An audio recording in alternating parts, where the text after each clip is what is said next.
Di pinggiran kota kecil yang dipenuhi dengan toko-toko kelontong dan jalan-jalan berbatu, hiduplah seorang anak culun bernama Ricky. Dia adalah anak yang pendiam dan terlihat seperti tidak memiliki apa-apa yang istimewa. Tetapi di balik penampilannya yang polos, Ricky adalah seorang pemimpin gangster yang ditakuti di kota kecil itu.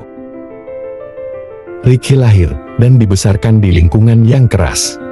Ayahnya adalah seorang bos mafia yang memiliki pengaruh besar di wilayah itu. Ricky tumbuh dengan melihat bagaimana kekerasan dan intimidasi merupakan bagian dari kehidupan sehari-hari.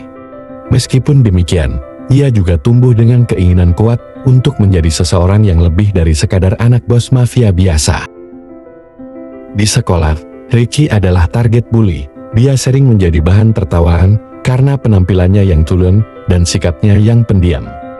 Namun, di balik ketidakmampuannya untuk berbicara dengan percaya diri, Ricky memiliki kecerdasan dan strategi yang luar biasa.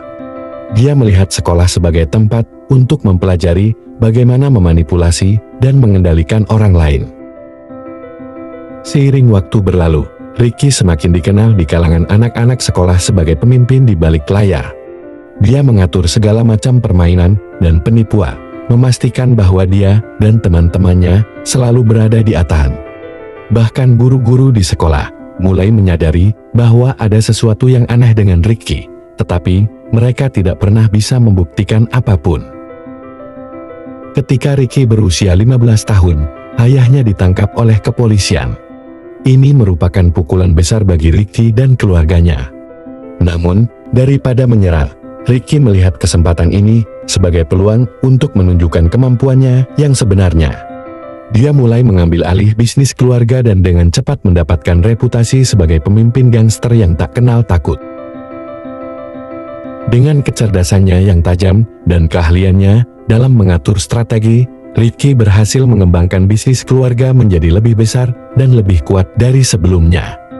Dia memperluas jaringan ke daerah-daerah sekitar dan mulai menjalin hubungan dengan berbagai pihak, baik itu dengan gangster lain maupun pejabat koruptor.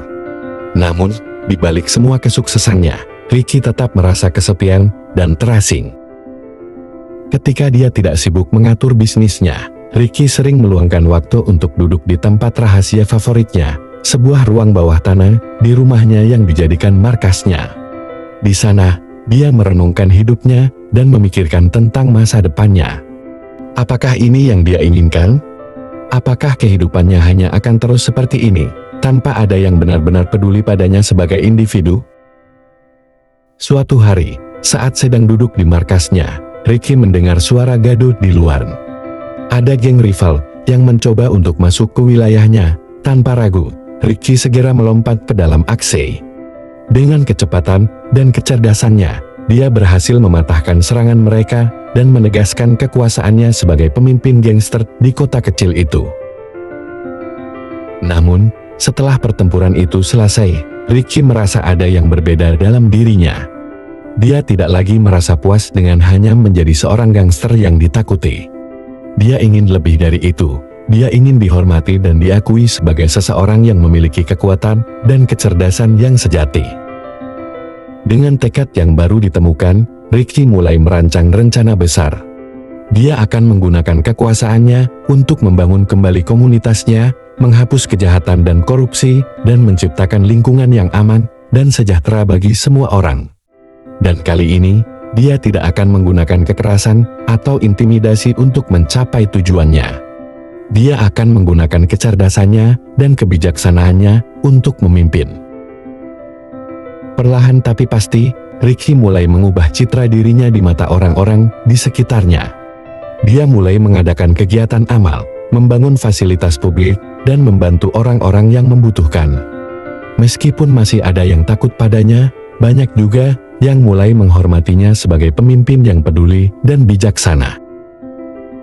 Akhirnya, Ricky menemukan makna sejati dari kekuasaan. Bukanlah tentang menguasai orang lain, tetapi tentang menggunakan kekuatan Anda untuk melakukan yang baik dan membuat perubahan positif dalam hidup orang lain. Dan dari hari itu, Ricky tidak lagi dikenal sebagai anak penakut, tetapi sebagai pemimpin yang hebat dan berani.